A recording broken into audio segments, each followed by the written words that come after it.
Good. Yeah. All right, good morning. It's 10 o'clock. I'd like to call to order this meeting of the Santa Barbara County Association of Governments for Thursday, November 21st, 2024. Madam Clerk, can we get a roll call, please? Thank you, Chair Lavanino. For the roll call, Director Williams. Here. Hartman. Capps. Nelson. Here. Parodi.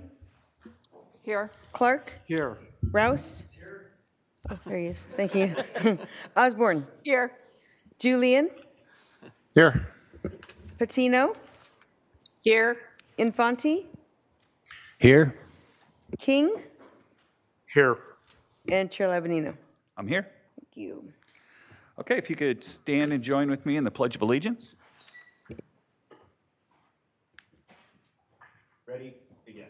I pledge allegiance to the flag of the United States of America and to the republic for which it stands, one nation, under God, indivisible, with liberty and justice for all. All right, now's the time for public comment for items that are not on today's agenda. Madam Clerk, do we have any requests to speak from the public? Chair Lavanino, we have one request for public comment from Mr. Scott Wentz. Mr. Wentz?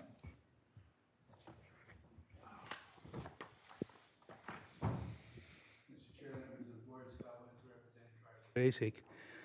I sent you an open letter that we sent to the city of Santa Barbara. And I wanted to make sure that it was to every appendant body, because we've been after the city of Santa Barbara over what we consider an egregious Brown Act violation in November of 2023, a failure to respond to CEQA demands for an EIR.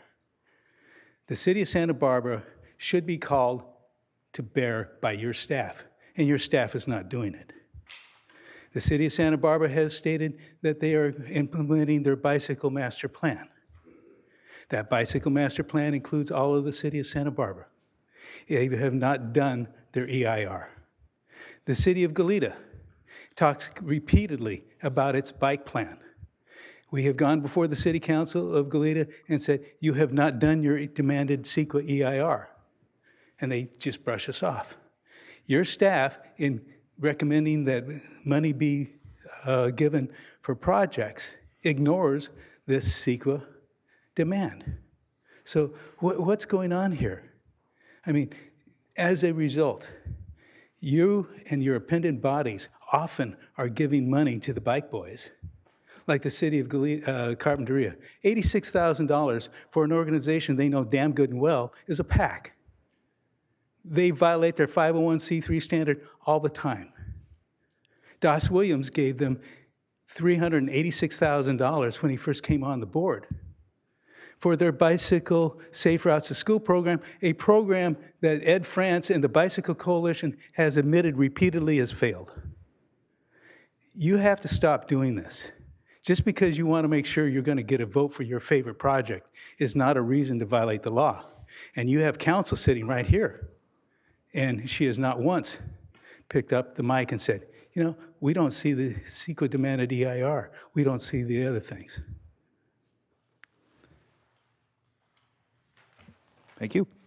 Does that close public comment? There's actually someone in the attendees with their hand raised. I'm going to let them talk. Go ahead and speak. Whoever has their hand raised. Is that by accident? You need to unmute your mic, 805-448-8557. I don't know how to do it on their phone. Hello, can you hear me now?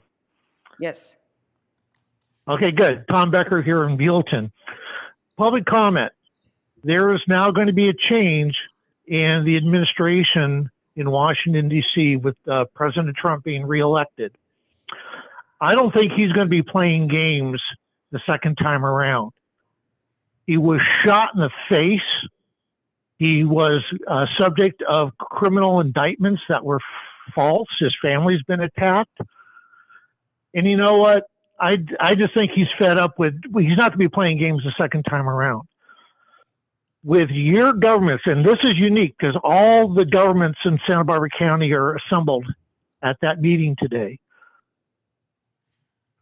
If you are accepting federal funds or accepting state funds that are funded by the federal government, your books are subject to audit by federal investigators. Specifically, your books are subject to audit of the money that you give to these NGOs, non-government organizations, who in order to get money from you submit false, misleading documents to get that money. And we know who these people are, and we can identify the false and misleading statements that they've made to your body in order to get federal dollars.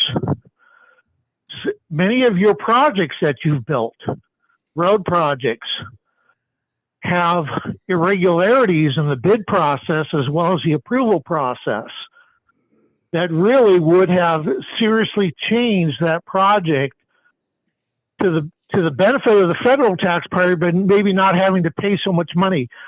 Those records are going to be audited.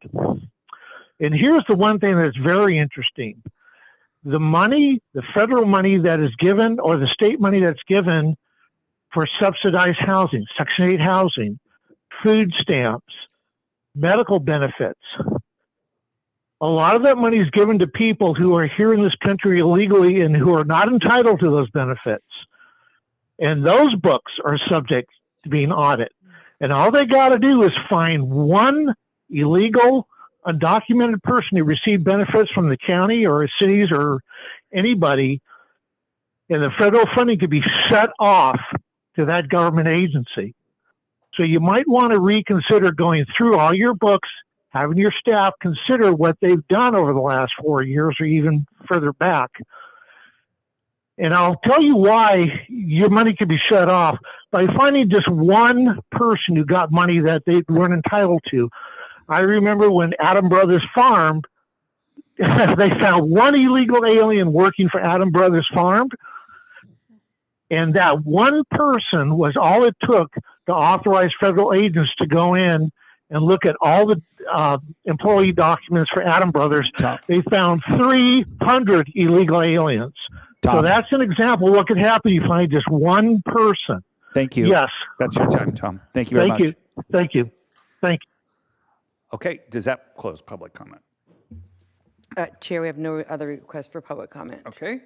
That takes us to our approval of the consent calendar. Do any members of the public wish to pull any of the items A through M? Have you had any? Nope.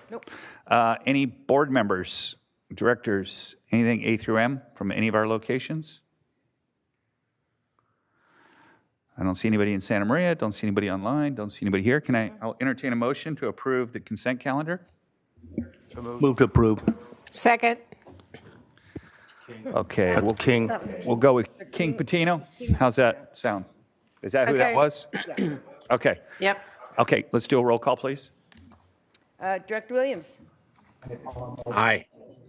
Chair, Hold on I'm just a second. sorry, Chair Levin, I think we were continuing item 5D. Was that part of the That's on motion? 5. That's on regular. Yep. Gotcha. Apologies, I thank thought the you. same thing, too. Okay. Okay, so we'll go ahead with the roll call on approving the consent calendar. Williams is aye, correct? Nelson? Aye. Osborne? Aye. Infante?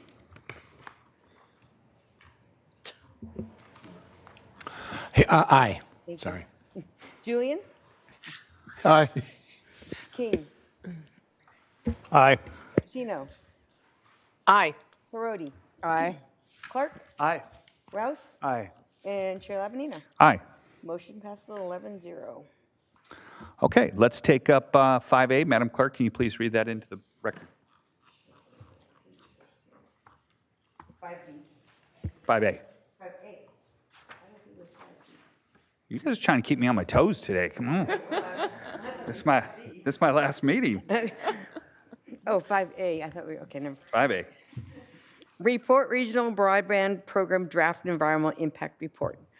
5A1, receive an update on work tasks developed under the local agency technical assistant grant as part of regional broadband implementation.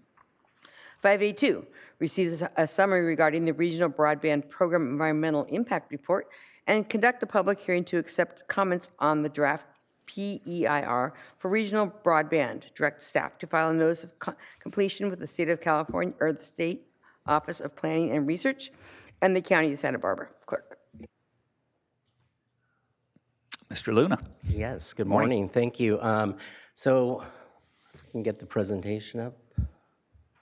Thank you.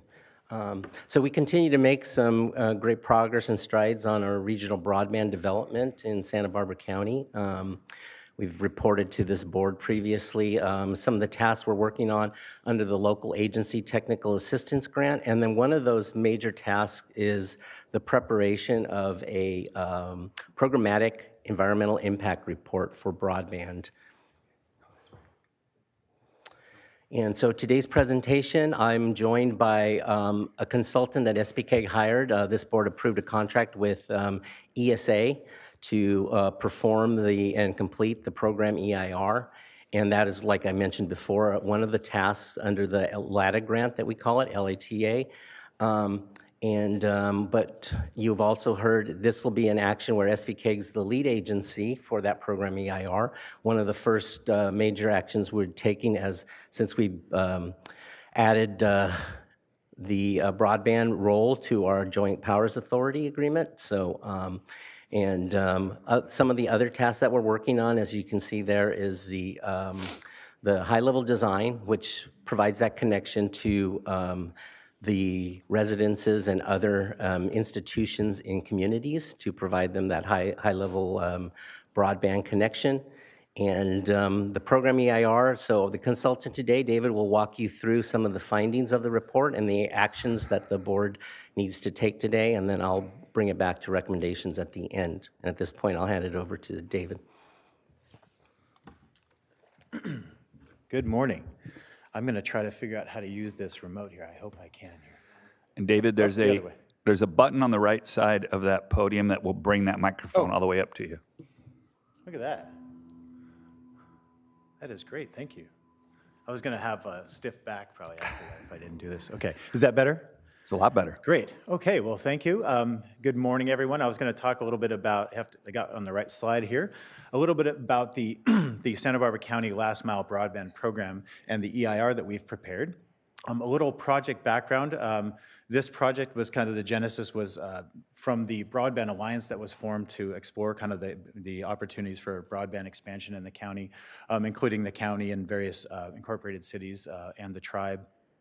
To prepare this broadband strategic plan to really identify those highest priority areas in the county that have either unserved or underserved for quality broadband service. As Fred mentioned, the LATA grant provided funds to SCAG for both the implementation of this program, including the design, the program environmental impact report, as well as the Joint Powers Authority, which he mentioned. As far as the program EIR, it's evaluating these last mile installations throughout the county, connecting the middle mile network, which is a separate project, to end users, which are homes, businesses, schools, libraries, those types of kind of end connections for people to use internet. SBCAG is releasing the notice of availability, as Fred mentioned, for a 45-day public review period. So that will be filed officially today. So starting the review period, which will start officially tomorrow, but we'll have it in a little early, accepting comments through January 10th. So that's, I think it's 48 days, but because it's through the holidays, we added a few days there. Let's see here. Oh, I'm hitting the wrong button, that's why. As far as location, the project is a county-wide project, so it's intended to kind of adapt to the needs as these priority projects are identified. However, in the short term, SBCAG did identify, it's actually 17 locations for installation projects in the county that would be considered priority areas. We grouped those into 9 locations for analysis in the EIR, so they're grouped somewhat geographically in that respect to allow us to evaluate those. So these 9 locations have already been subject to high-level conceptual engineering design, which allowed us to map out those alignments so we could study them in greater detail. So these would be these areas are evaluated at a higher level of detail in the EIR to allow for maximum utility for the EIR. As future projects are identified, they could also be evaluated pursuant to this EIR. However, they would require possibly a bit more CEQA environmental analysis to identify those project-specific impacts. So essentially, even these priority projects, I want to explain a little about implementation. As SBCAG is the lead agency for this, as you know, as an MPO, they lack land use authority. So these projects would be implemented by the county and the incorporated cities and potentially other agencies that have an interest in these broadband installations. Therefore, the EIR is intended to be used by these jurisdictions to implement projects as they come forward and would be subject to the mitigation measures that are contained therein. So as projects come forward in the future, they may not be yet defined. However, they could have a much more streamlined process through like an initial study or a consistency checklist that could be developed to help streamline those projects in the future. So this project or this EIR really provides the maximum utility both for those priority area projects and for future projects that have yet to be defined. As far as the project description, the project involves installation of new fiber optic cable. So these would be almost entirely underground installations adjacent to public roadways, so within disturbed right-of-way. Ideally, that's the spot to put them since they've already been previously graded.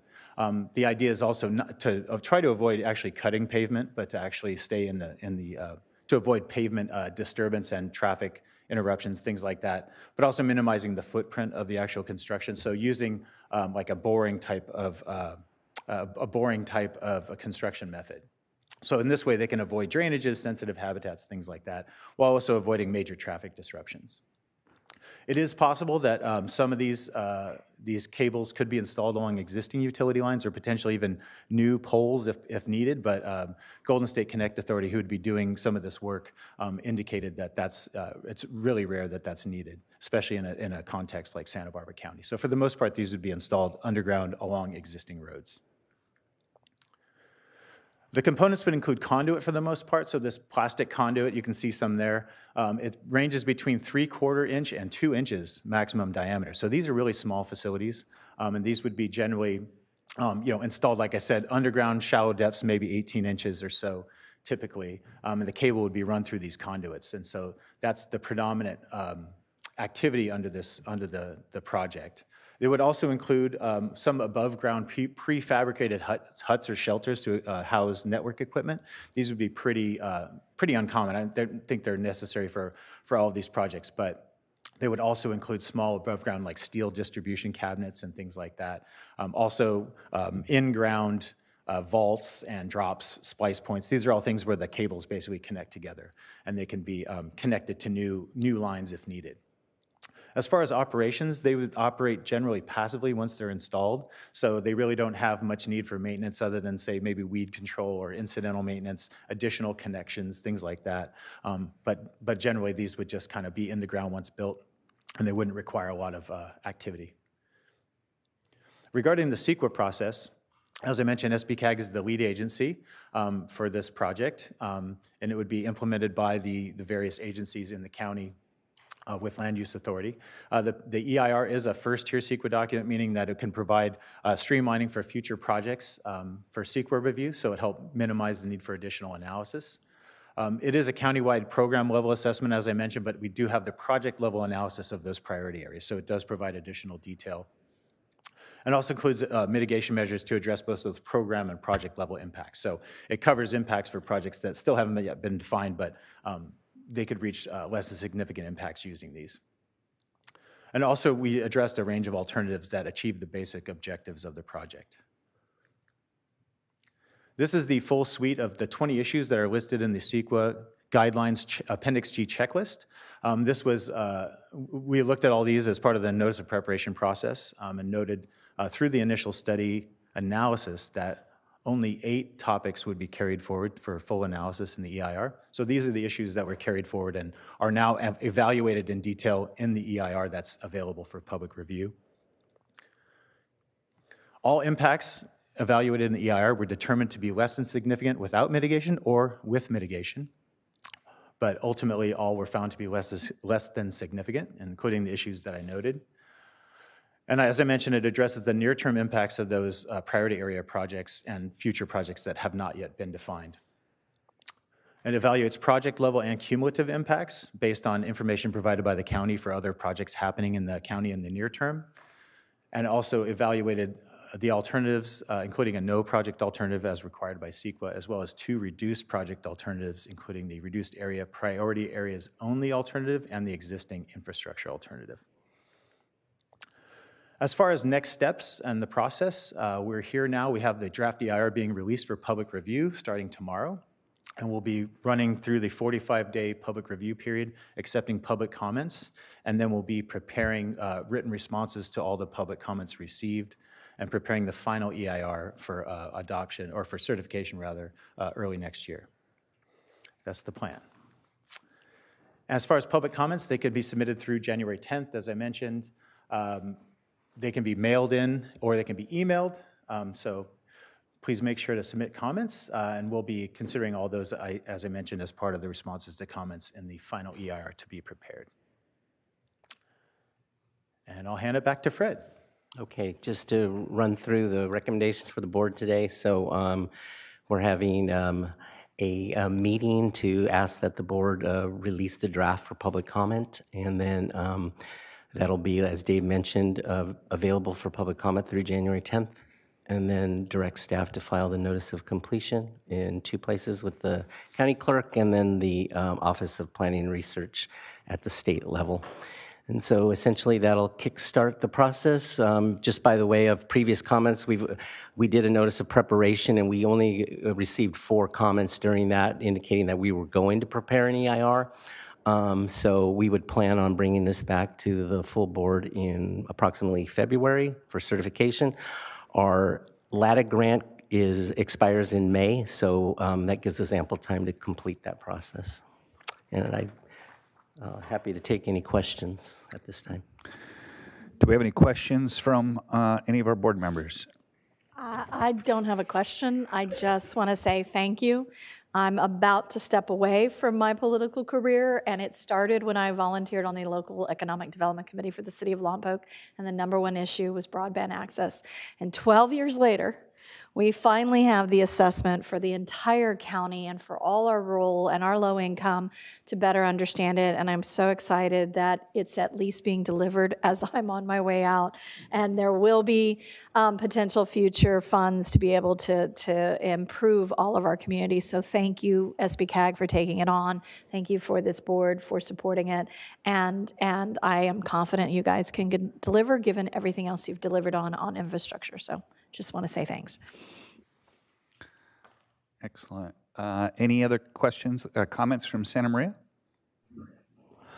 Yes, please. Go for it. Couple of comments. I'm getting an echo. I wasn't sure. The burial of the cable says alongside the side of the roads. If you go into the city, does that mean we're going to go underneath sidewalks? Is question 1. You know, I'm not sure of the specifics on situations like that. I think generally when they do the really detailed design, they would explore ways to avoid disrupting, like, say, sidewalks and other infrastructure that's in place. It's kind of up to the contractor when they do this final detailed design about missing, say, utilities and things like that. And Fred may have some additional information on that too. So for instance, it depends on if you're talking a major road where the middle mile connection, this is really addressing those last mile connections in the neighborhoods. So those that would have sidewalk, we would try to stay either in the road or in the sidewalk. But as Dave indicated, those details will be part of what they call, we've done high-level design, now then they do the final design, which is more detailed on how you get to it. And at the same time, they'll do a companion project-specific environmental document for those separate projects. And that's what will be, those types of things will be evaluated. But if those are concerns, those are certainly comments that we would receive at this point in time. And it would be something that implementers can use as they're moving projects forward. I would just add to that. Thank you, Fred. sorry, and I would just add to that that these projects, if they're whichever jurisdiction they're kind of traversing into, obviously they would be subject to any conditions for sidewalk repair, things like that. If they're going to affect facilities like that, they would have to rectify those based on those conditions. So you still have the opportunity to control a lot of that. I appreciate that. Another question. We recently had a problem. There was a fire outside of Buellton that destroyed the infrastructure material that got us internet and phone into the whole San Ynez Valley area. If this is coming in to connect to all the homes and businesses, is it being protected better than what was done and destroyed in that fire? I would say for our part, because the preference for construction is to have these buried, I would think that for the most part, they're much more resilient because of that. And again, because these are just light impulses in fiber optic cable, there's no high, any kind of electrical sources that could ignite, cause a fire, or things like that. But yeah, you're right. It actually, relative to what you're describing, this would be a much lower risk because the vast majority of the facilities are buried and they're not high voltage or anything like that. So generally, and again, these cabinets, anything above ground, are generally steel. So they're pretty well insulated. Thank you very much. Any other questions from any of our directors? Madam Clerk, is there any questions from the public or public comment on the matter? Chair Lavanina, we have no requests for public comment in Santa Barbara or Santa Maria. Okay, can I get a motion on recommended actions 1 and 2? Well, they're both just receives, but do we need to take action here? Let's go ahead and take action. Osborne moves. Osborne moves. Second. Second by Al Clark. Randy, you're slow today, buddy. You missed 2. All right, let's do a roll call, please. Director Williams? Aye. Nelson? Aye. Osborne? Yes. Infante? Aye. Julian? Aye. King? Aye. Patino? Aye. Perotti? Aye. Clark? Aye. Rouse? Aye. And Chair Lavanina. All right. Motion passes 11-0. Okay, that takes us to item 5B. Madam Clerk? 5B, Senate Bill 125, Funding Update and Transit and Intercity Rail Capital Program, Cycle 7 Awards. Receive an update on Senate Bill 125, Formula Transit Funding and Transit and Intercity Rail Capital Program, Cycle 7 Awards. Okay. Thank you. Can you hear me? Yep. Okay. Thank you, Chair and Directors. Sarkis Kachuk with Santa Barbara County Association of Governments. We do have a slide deck. Thank you very much. So today we're here to give your board an informational update on some exciting news on award of funding from the state of California. And I don't know where to point it. Can you just go to the next slide? Thank you. Okay. So just to bring back an update for the board. So in December of last year, your board approved the allocation of $53 million in state funding provided through Senate Bill 125. This was a part of $5.3 billion that the state provided to regional agencies and transit partners to help systems who were experiencing impacts of COVID-19. So this was a windfall for our region. And so what we did was we rolled up our sleeves with our local partners and looked at the funding available, but also saw an opportunity coming ahead through a competitive program. So what the board did was approved the $53 million with support from transit partners to take 10% off the top to pursue a competitive grant. And then the remaining 90% was distributed to North County Transit Partners, South Coast Partners, and then for regional projects. And that was through a board policy approved for other state funding. So that was the framework we had in place. The state of California, after we submitted our plan to them, they approved the distribution of, or they approved the funding in August of this year. And so that was also good news. So the funding is available for year one. There are 4 years of funding total that we're still waiting on for the balance, but the good news is we have year one. And then what we did is we took that $5 million off the top to pursue the competitive funding. This was a big opportunity for us because we know that the formula funding was critical for the transit partners, but we also knew that there were also local and regional priorities that still needed additional funding. Next slide, please. So we worked with transit partners. Your board approved the list of projects, and then we submitted to the state, and then we found out in October that we were successfully awarded the funding. It was $51 million. Our total ask was $61 million. So the one project that did not get funded was the Cabrillo Boulevard rail bicycle pedestrian bridge project in city of Santa Barbara, which we'll talk about in a second. But every other project was funded by the state. So that was great to hear. This was a big effort on our part because we don't do too many of these applications in our county where we're working with all of our local partners together to submit a statewide application. So that was something that we wanted to thank our local partners for. And the other great part about the award was that not only did we have that $5 million in Senate Bill 125 funding off the top, but our local partners also contributed additional SB 125 money and other funding totaling $85 million. So we were able to have a really impressive match for the funding. And so next slide, please. So I'm gonna wrap it up here. I did want to say thank you to Maya Kulkarni, who led the development of the application and worked with our transit partners. Did want to thank the board for your support as well as the support from local partners. And I also wanted to thank Aaron Bonfilio and Fred Luna for their help with the application as well. So I'm going to hand it off to Maya now, and she will talk about the projects that were funded. Thank you.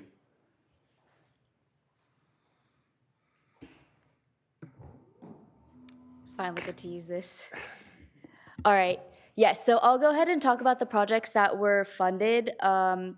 The TIRSIP application was for transit projects that would help reduce greenhouse gas emissions and also increase transit safety.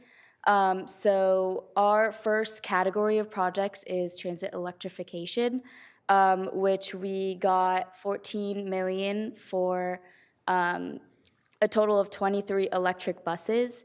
And that was for City of Lompoc Transit, Santa Barbara MTD, and Clean Air Express. Next slide, please.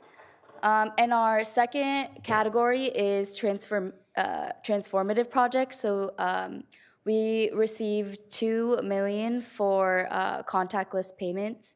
And this will allow for contactless credit card or phone payments throughout the county, so not just on one transit agency, but on all of them. And so it makes it easy to pay and also makes it easy for riders to transfer to different buses.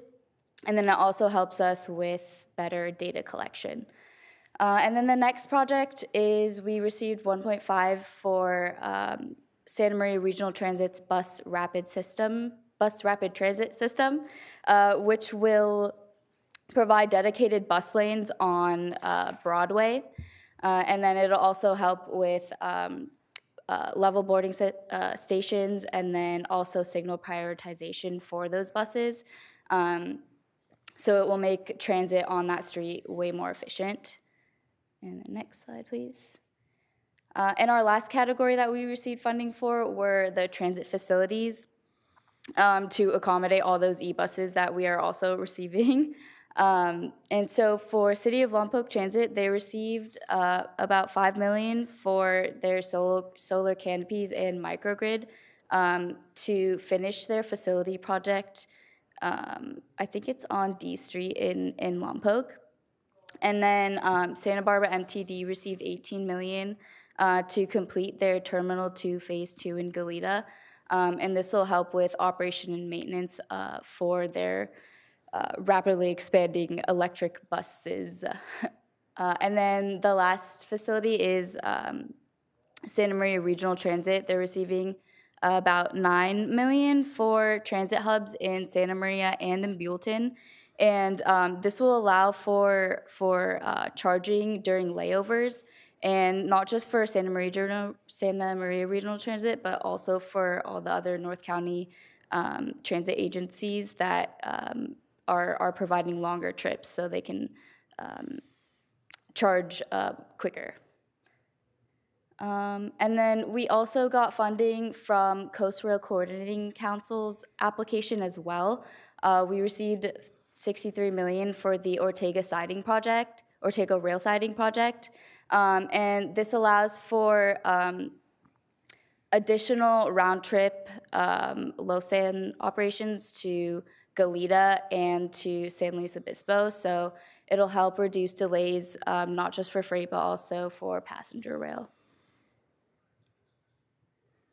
And then, so just regarding next steps, we already received our approval letter for our SB 125 funding, but we're still waiting for our approval award for the TRSIP funding. And then we're also working with our local agencies to create sub-allocation agreements that will bring back to the January board meeting for approval. And then lastly, I just wanted to reiterate what Sarkis said. Thanks to all of our partners. This was a huge effort that took a lot of coordinating and partnership, and so we really want to thank all of our partners for helping putting it together and getting a successful application. Just kidding. Just wanted to, on the Cabrillo project in the city of Santa Barbara, we still are waiting to hear back from the California State Transportation Agency in terms of why it did not get funded. But the project is going to be included in our Senate Bill 1 Cycle 4 applications to the state that we are going to be that we have submitted. So we feel good about the competitiveness of the Cabrillo project in the Senate Bill 1 programs. Sure. Director Rouse. Yeah, thank you, Sarkis. So when you say maybe it'll be included in the SB 1 funding request as well, did that upcoming fact or that idea have anything to do with us being denied on that application for funding, or do we know, or? So through the chair, unofficially, we don't know why it did not get funded. The state is aware that we're pursuing funding for Cabrillo through multiple sources. So they do know that we're submitting it through the Senate Bill 1 applications. So we haven't heard back yet in terms of why it didn't get funded, though. Because I was just thinking about the timing of the final part of the SB 1 funding project, and if it puts our schedule at risk or any of that. It would have been great to get the TRSIP funding, because it would have reduced our ask, and then we would have known that we would have had funding for the rail portion of the Cabrillo project. We still need additional funding for the balance of the project. So in terms of putting the project at risk, no, it didn't put the project at risk. We always had assumed that we would be submitting for the Senate Bill 1 applications, getting full funding there, and then staying on schedule. Yeah. Thank you. Any other questions? Any of our directors?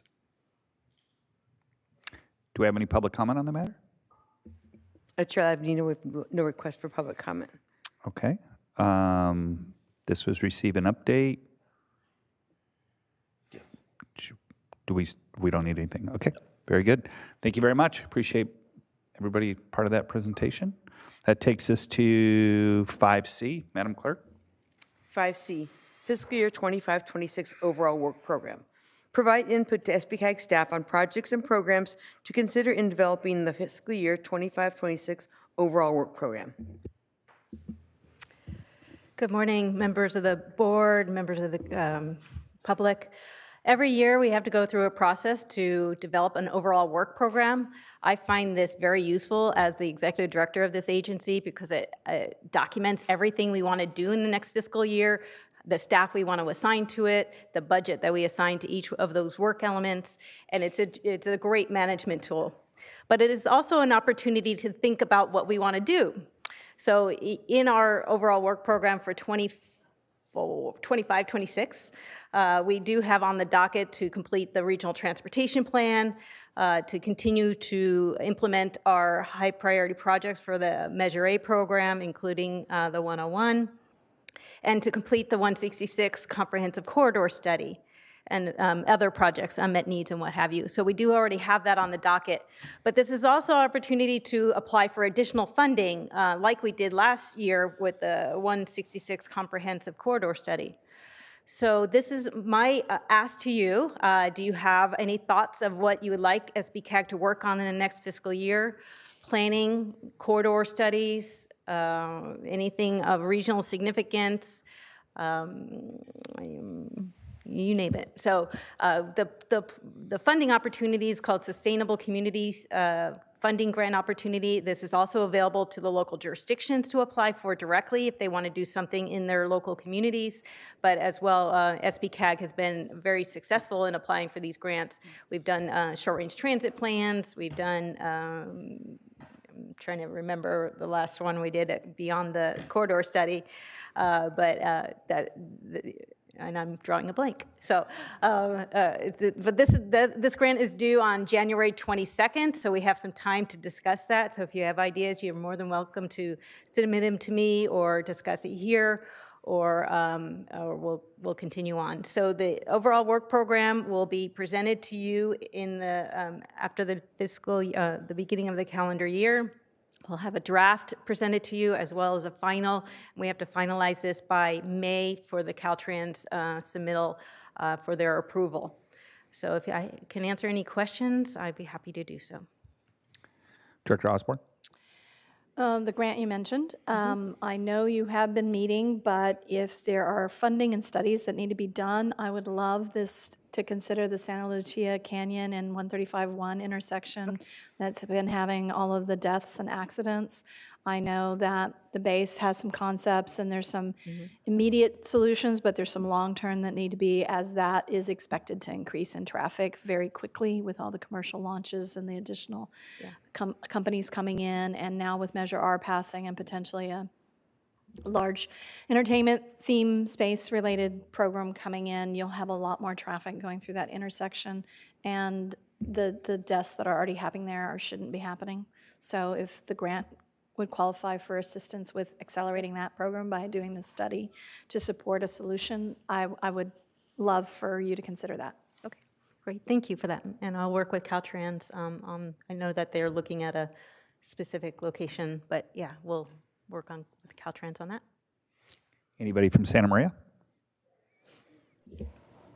I do, and this is in Alice Patino's area, Mayor Patino's area, but Mahoney and Belravia intersection, where there's that turn from Tanglewood, the traffic gets bottlenecked at Belravia, and that turn, and there's you have people coming from Belravia going west, and then it buttonholes into that Mahoney and Belravia. So perhaps looking at that would alleviate some of the problems we're having at that intersection.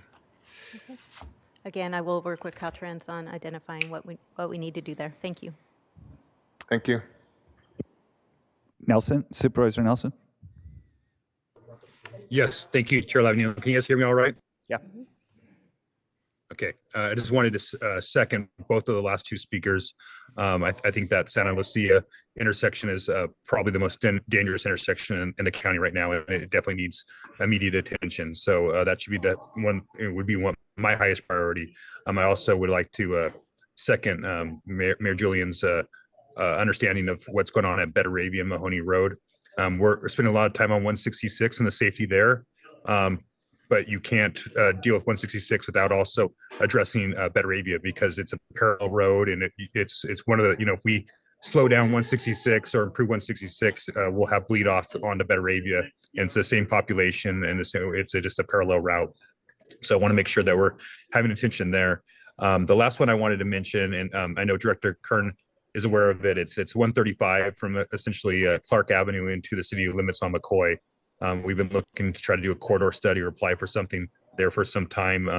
We have a lot of those intersections there that weren't designed for the amount of development that's happening in the Orchid and in the South City of Santa Maria. So I know we've talked about getting a corridor study done for the last couple of years, and hopefully it can be on the work plan for 25-26.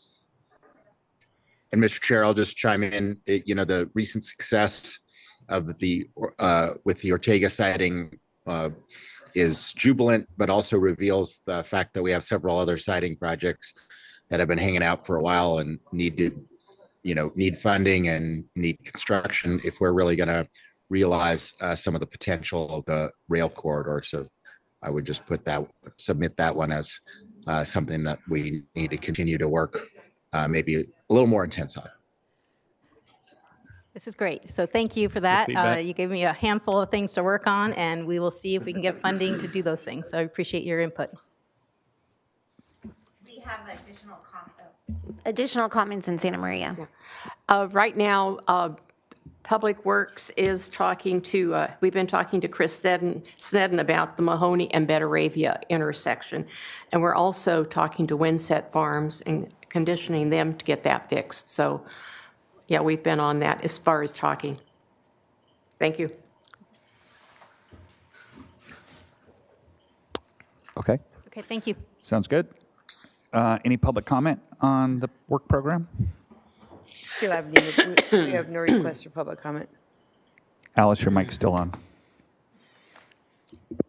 Here you go. Okay, so no public comment. So can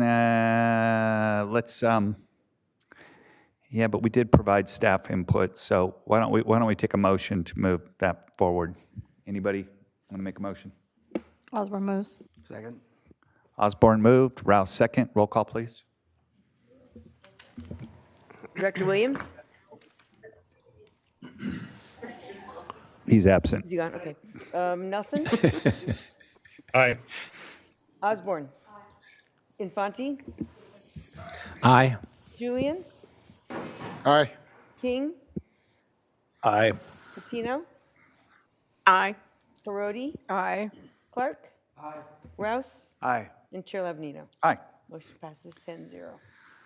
Okay, so it moves us to 5D, which let's read it into the record first, and then we've got some action on that.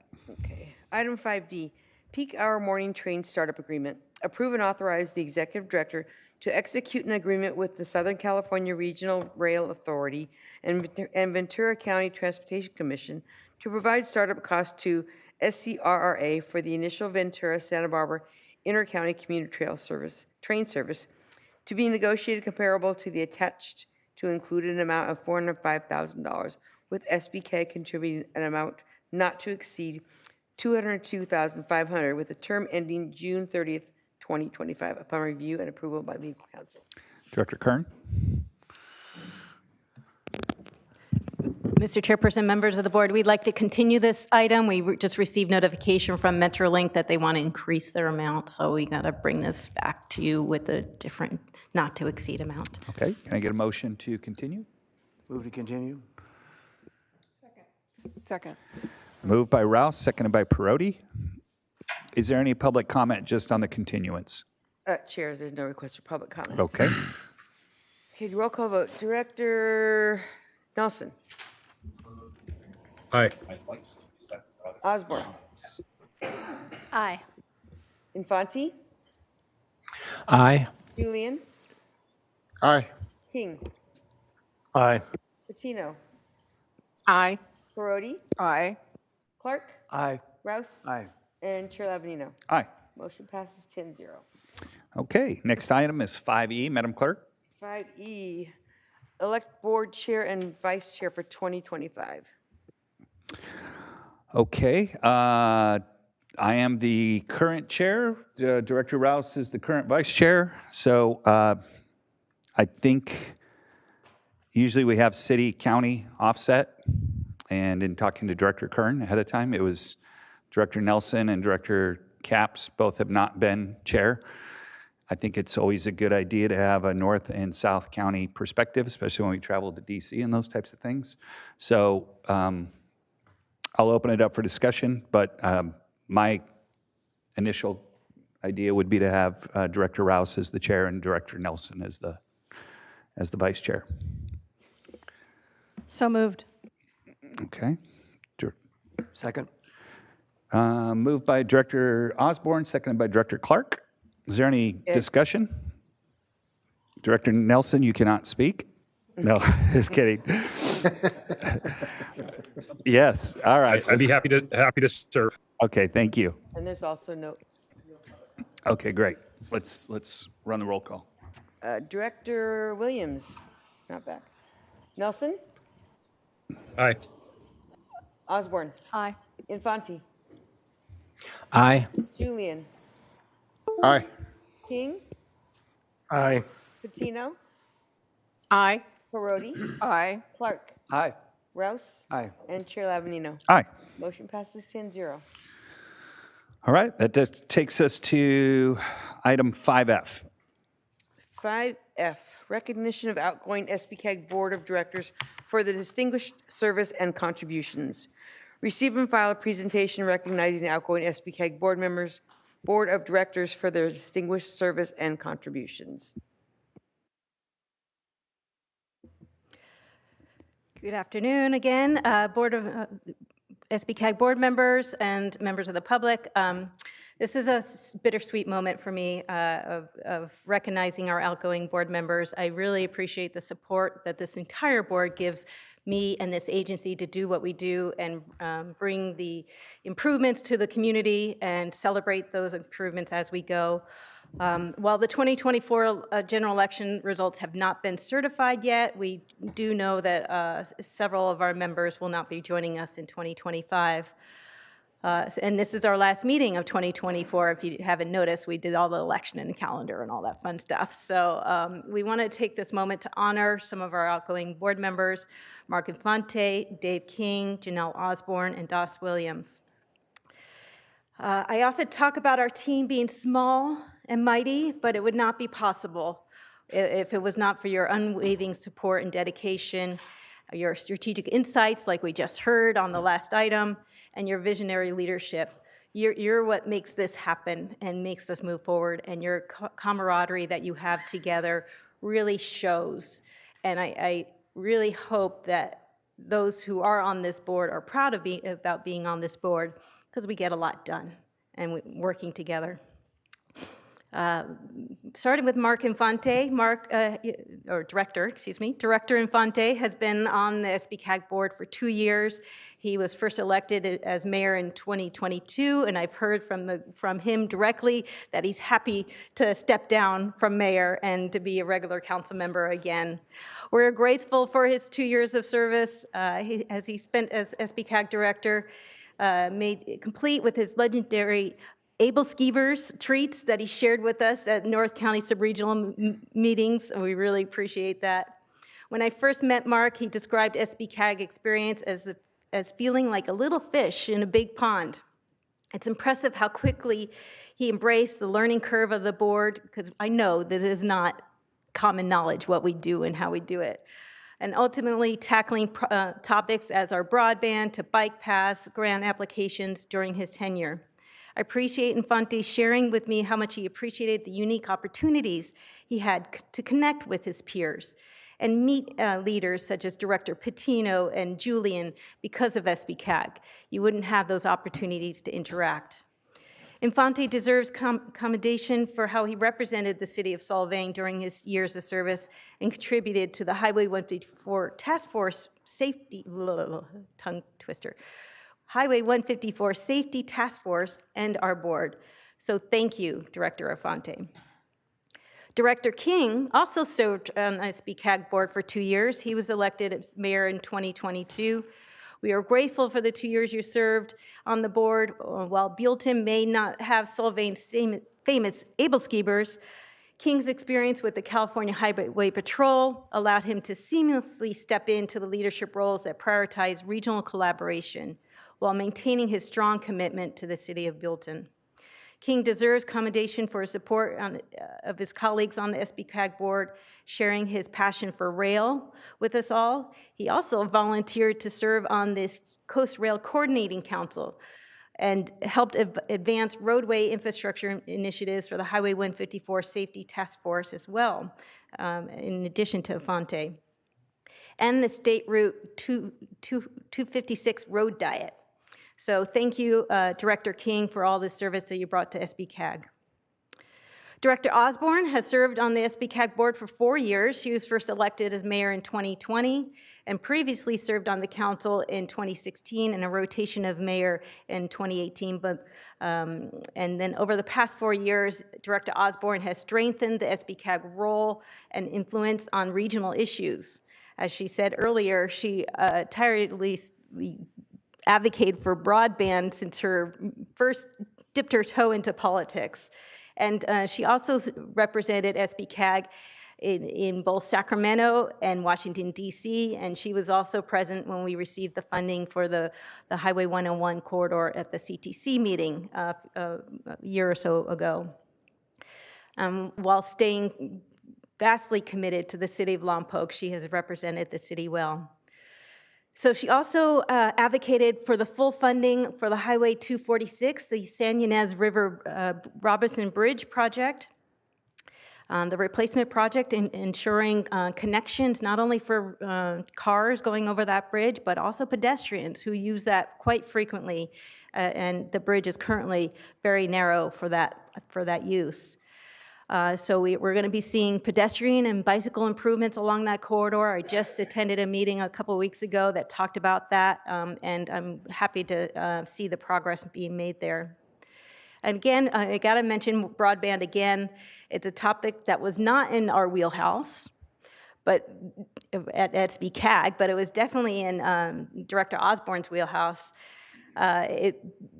Many transportation officials throughout the state, and certainly SBCAG, learned early on that we can do this. And she said, she was a leader in making this an issue and bringing it to the forefront, especially when COVID hit, that we were able to capitalize on the opportunities. Through her leadership and mentorship, was instrumental in completing the broadband strategic plan and securing grants for the implementation and helping the region make significant advancements to benefit those underserved and unserved in our community. So thank you, Director Osborne, for being part of the SBCAG family. Director Williams, I don't know if he's still on or not, but he also served as director for 8 years, so he started when I started. He was first elected to the Board of Supervisors in 2016. With nearly a decade-long leadership as an SBCAG director is exemplified by his commitments to public transportation. I think we heard mostly from Director Williams about transit and transit usage and how we need to lead by example, and he did so. He also advocated for sustainable infrastructure solutions and as a policymaker through his personal lived experience. During his tenure, he focused on enhancing transit and rail systems to improve public transit, like he just did earlier in the earlier item, for rail options throughout Santa Barbara County and the Central Coast.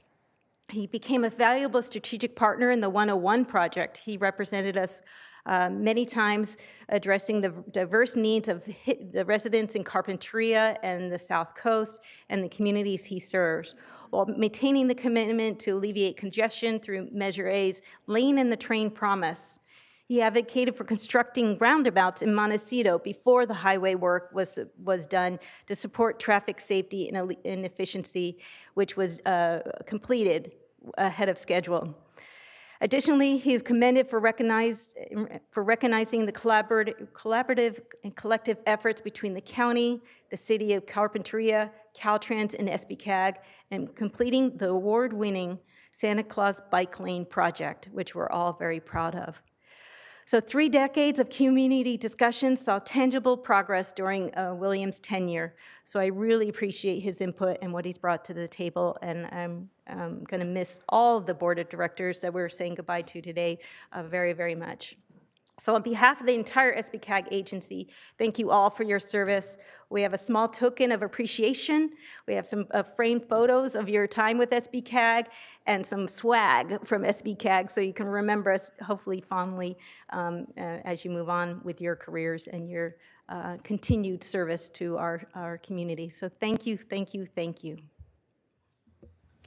Well, that was very nice.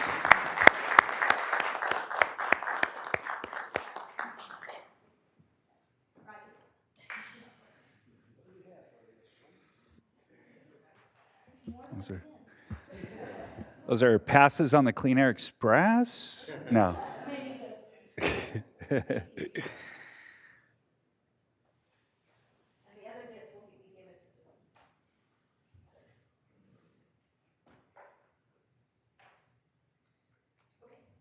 Very nice. Okay, that does take us to, oh, is there any public comment on the matter? Well, that's half our board, so. I'm sorry. Director Osborne. I'm sorry. That's all I'm going to say. Oh. Because I know who is coming back and likely will be a part of it, and so I'll just apologize now. There you go. All right. Director King, you're leaning into your mic. Does anybody down there want to say anything? That was just like a wow moment for me.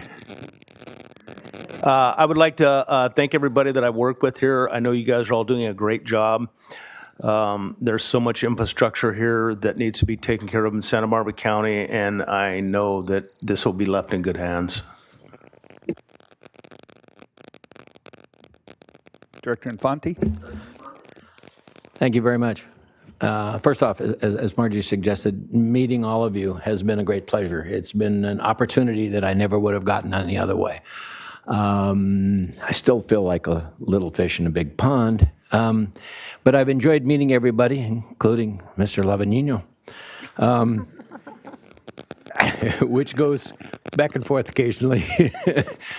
So I want to say thank you. It's a great opportunity. We have elected a new mayor in Solvang, Mr. David Brown, who I brought here in handcuffs so he could get to see what it's like to be in this committee. And he's sitting here next to me, so I get to joke with him a little bit. So I wanted to just say thank you very much. It's been a pleasure.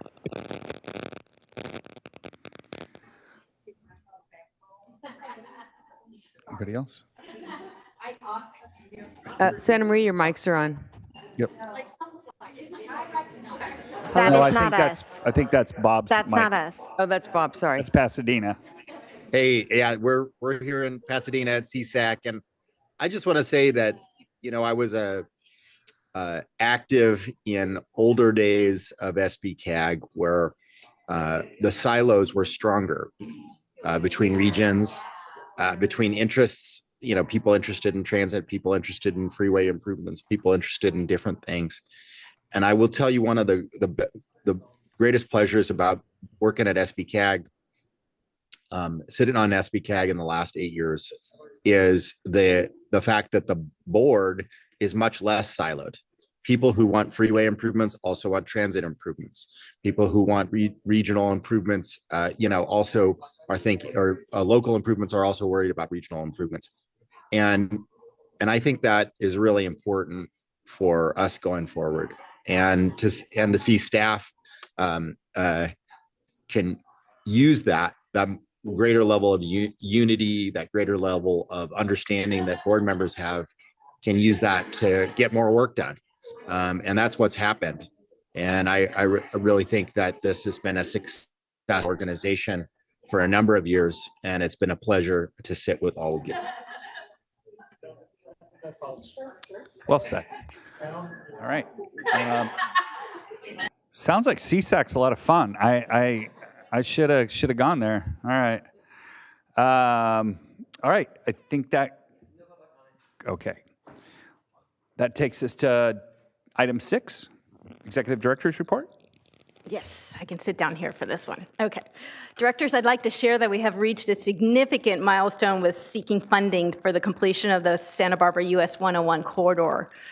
Over the last few days, we've successfully submitted the final Senate Bill 1 competitive application to the California Transportation to complete the corridor.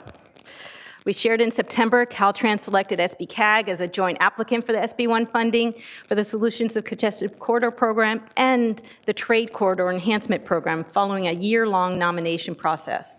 This joint status is critical as it means we are a higher priority, statewide priority, and have more funding available, accessible to us for the CTC to make their shell game and make their decisions on how to fully fund our final application.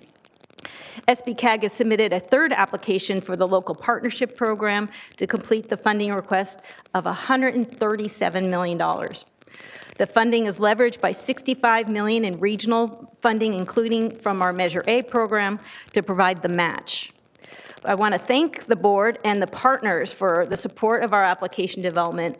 It's a huge undertaking. I don't, Sarkis has lost his hair a long time ago, but he would have lost it for sure this past year of all the stress. But he's the leader that makes this all happen and brings all these people together and has the weekly meetings to get these applications submitted. So I really want to say a big thank you for Sarkis. I'm really glad they had this deadline before Thanksgiving, so now he can enjoy the holidays with his family and all the rest of the staff that worked on that. And the team is huge, from Caltrans to the consultants to the local jurisdictions that worked on the application as well. They spent a lot of time. So over the next few months, the CTC will be evaluating the applications. It takes them like 6 months to go through them all and rank them. We'll hear in June of 2025 when the staff recommendations come out, and we're going to either be really, really happy or you may not hear from us. But we'll let you know when those staff recommendations come out. But I'm looking forward to a positive outcome of this effort. And again, I want to thank Sarkis for his hard work. So thank you. Oh, wait, I got other things on my board agenda here. As you can see from the board agenda items that we had today, this is our last meeting of the calendar year. With the chairman's concurrence, we canceled the December meeting. And if I have the concurrence of the sub-regional chairs, we'll cancel the sub-regional meetings as well.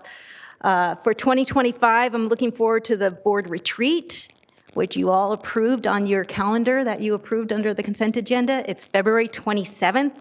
It will be from 10 to 3 or 3:30, something like that. We have hired a facilitator to assist in the discussion, and hopefully will guide how the agency will move forward from here.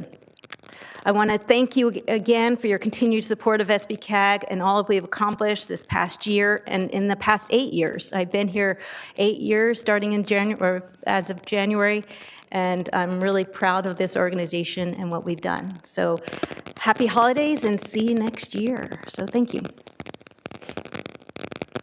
And you look very festive. I know. This is my dedication to Thanksgiving. Yeah, that's commitment. Yes. Right on. Are there any questions of the executive director? I don't see any. Okay, great. That takes us to our item D7, the Caltrans District Director's report. What is that? Is there somebody snoring? Sounds like, are we all awake out there? All right. Okay. We'll go to Caltrans. All right. Thank you, Chair. My name is Joe Irwin. I'm the acting deputy district director for project management, Caltrans District 5. I'm here for Scott Eads. First, I want to echo what Executive Director Kern said. Her thanks to Sarkis and his team for the SB1 nomination that we just submitted. It was a team effort, but Sarkis and his team do pull a tremendous amount of that weight in the team effort. So thank you to Sarkis and his team for getting that application into the shape that it was in. And I'm fairly confident with it too, from the Caltrans or the district side too. Hoping for good news. Got a few updates on some projects of interest in the area. First, there is a drainage project that you might have seen on the news at the Castillo Street undercrossing, so just down the road here. We're replacing some under drains at that the undercrossing there where the local street is. There's going to be some intermittent closures for the next 4 weeks or so on Castillo Street and on the ramps there as we're working on these. Those undercrossings, as some of you may know, are below the water table, right? So the ocean is higher than the street elevation, so we're constantly fighting that battle. And so this is another battle in that war against the water table. And like I said, about 4 weeks long, that project will last. If you have driven a little further along the coast by Refugio, you see that our bridge replacement project is making a lot of progress. You'll be seeing soon a new traffic switch at that area. We're going to be putting both directions of 101 traffic onto the northbound bridge. So it's wide enough to be able to accommodate 2 lanes in each direction, and that'll allow us to take down the southbound bridge. That configuration, it's going to be temporary, but it's going to last into the summer of 2025. So be prepared for that and slow down for that, because it will be a new traffic configuration. So wanted to make everybody aware of that. In that area, we just completed our emergency repair near Arroyo Hondo, the Vista Point that's out there. So you can see the finished slopes there and the paving has been completed. And so that work resulted from some storm damage that was back in 2023, but I'm proud of the teams that have been able to get that back open and complete that project, and it looks good. So drove through that this morning. Couple of other updates. Wanted to thank everybody for their participation on the US 101 Santa Barbara Milpas to Fairview paving project public meeting. We had a virtual public meeting that was held, and so I want to thank everybody that was able to attend that, and we value everybody's comments during those public meetings. It's an important step. It's not just checking a box, but we need to get public comment and input on our projects as we develop them. It's integral for us to move forward and make sure we're doing the right thing. So thank you everybody for that. And the last, staying on the public comment in the public meeting front, I want to announce that we will be having a public meeting in Los Alamos for our Connected Communities project there. That's going to be on Wednesday, December 11th from 5:30 to 6:30. We're going to be holding that at the Los Alamos Valley Men's Club, and that's for an active transportation project that we are leading and we're partnering with the county on. We're going to be installing new sidewalks and other amenities on 135 in Los Alamos in partnership with the county. And so we'll be holding our public meeting. This is part of the environmental process, showing the project off, and yeah, sharing the scope with the public and receiving comments on that. So I invite everybody to come out to that public meeting. Again, it's going to be Wednesday, December 11th, 5:30 to 6:30, the Los Alamos Valley Men's Club. And with that, I'm available for any questions you might have. Okay, why don't we start down in Santa Maria? Any questions for Caltrans? Comments? Input? None here. Oh, okay. Pasadena? Sounds like we're good. Santa Barbara? Anybody? Director Perotti? Thank you, Chair. I just want to thank Caltrans for having that meeting on the 101 Milpas, Milpas to Fairview. I had concerns that I expressed. We're doing a lot of road work on the eastern end of Hollister, and also what's happening with the bridge replacement on the 101 is causing slowdown. So my fear was to add another component to making traffic on that corridor. You know, Toledo only has a few major arteries, and it's Cathedral Oaks, it's the 101, and it's Hollister. That's it. So Hollister and 101 have been impacted with the construction, but I was really happy to hear that Caltrans is doing this work at night. So that's going to be really, really helpful. So thank you for that. I learned a lot. It was a great meeting. Really? Thank you. Cool. Director Rouse. Yeah, quick question, Mr. Chairman. On the, Caltrans has done an amazing job of foliage clearance along the freeway embankments and whatnot that have been a monster improvement. Are there plans in the overall program to continue that maintenance of foliage abatement? Thank you, Director Rouse. Yeah, we do have plans to continue maintaining landscaping. And you'll see that in the last year or so, the amount of work we've been doing is a significant change from how it previously had been. And so that's a part of a couple of different efforts, but one of them is the Clean California effort, so more maintenance forces are out there to be able to do roadside clearing and vegetation control.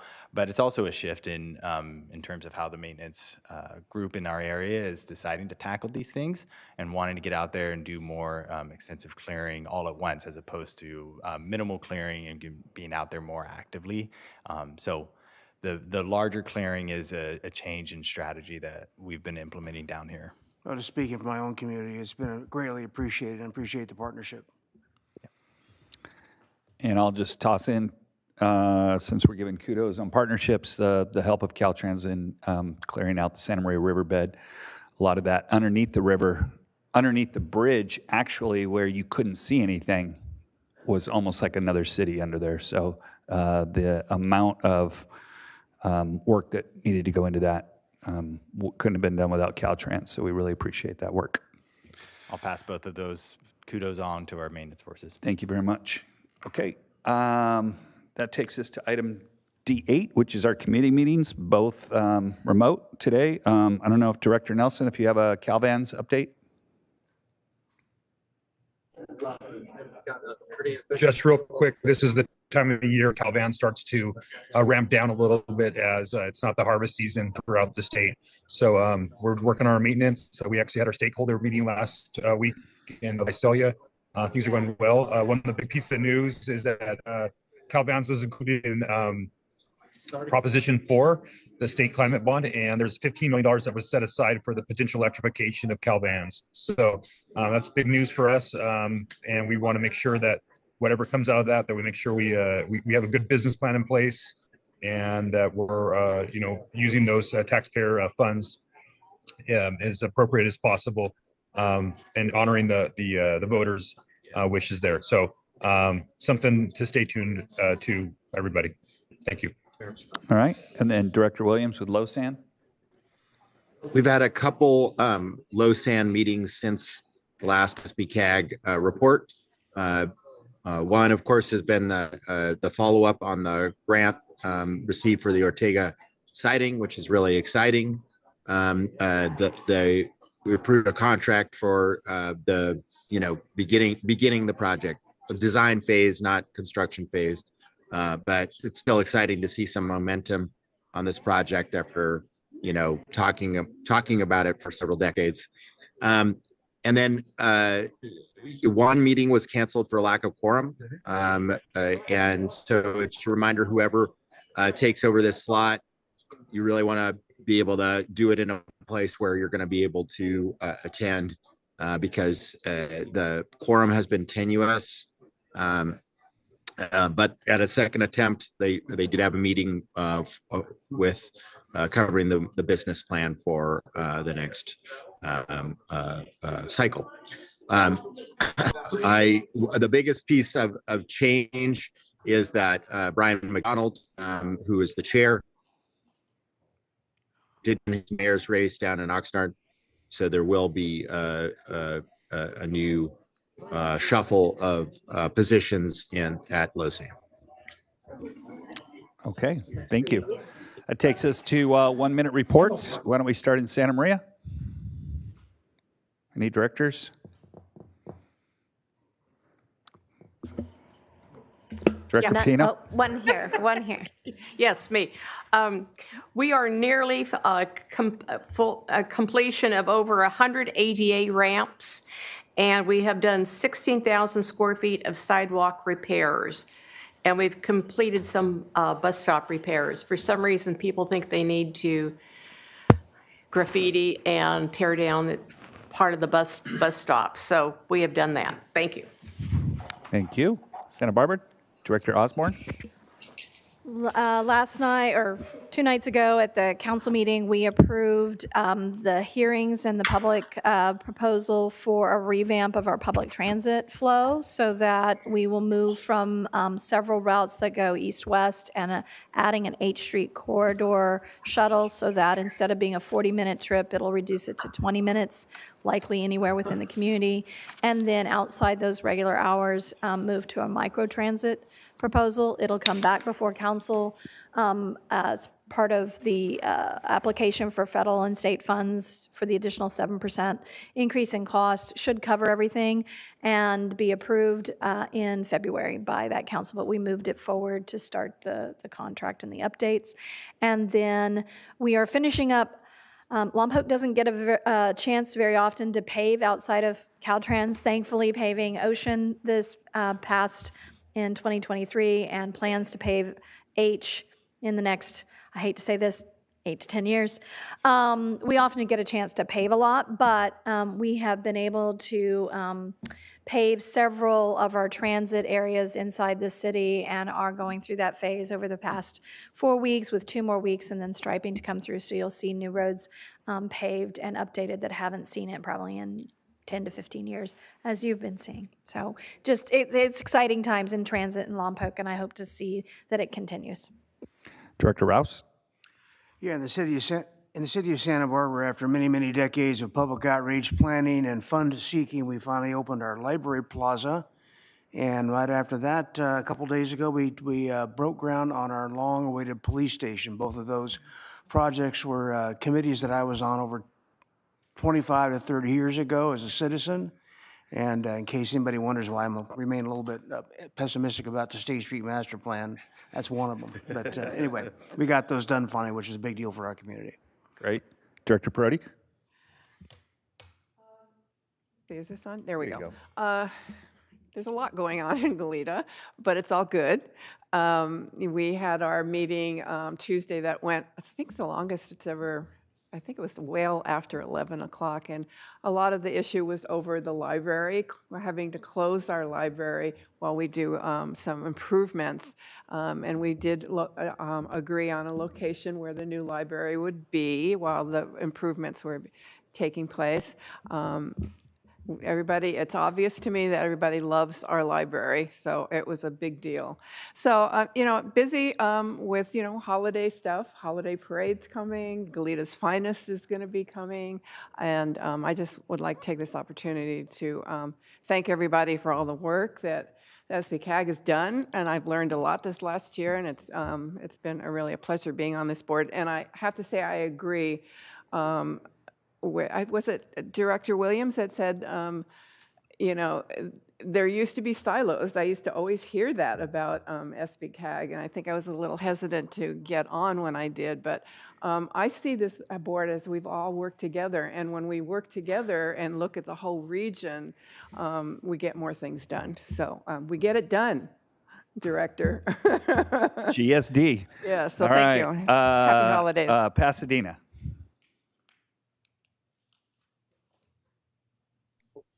So one of the discussions here at SBCAG earlier in the week was the recent vote by the California Air Resources Board, which reiterated the mandate to local governments for EV purchases, even for heavy-duty vehicles. So that's really going to be a fact of life. So want to make sure that all of you remember to talk to your general services and public works folks, because all of you except for 2 qualify for very generous incentives from 3CE to be able to meet those mandates that include light duty sedans. Those are the easy ones, but heavy duty vehicles we generally pay for the delta between the internal combustion engine and the electric version. For member agencies, and most of you represent member agencies.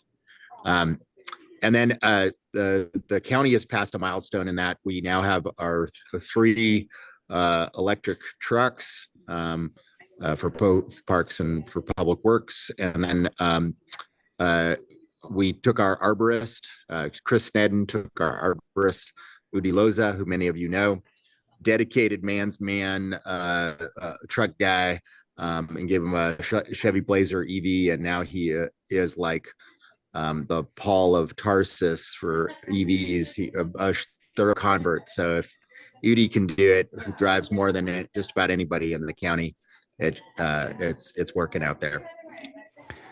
I think it's appropriate that in Director Williams' last comments, he somehow brings Paul of Tarsus in. So that was normal. Supervisor Nelson, anything? Good? Okay. So I just want to say it's been an honor serving as chair. As both Director Perotti and Williams talked about, it really helps when there's the camaraderie here. And we do have, we all show up here with different goals and ideas for our little communities, but we have to have the broader mission in mind. And so it's been an honor working with the staff, very first rate, second to none. And I think it's really interesting that what we do at SBCAG is probably more important to our residents than anything else we do, but it's almost like done in secret. Nobody really pays too much attention to it, but it does really affect everybody's everyday life. And so just really appreciate everybody. And with that, you all have a great holiday, and we will adjourn this meeting, and our next meeting will be January 16th of 2025.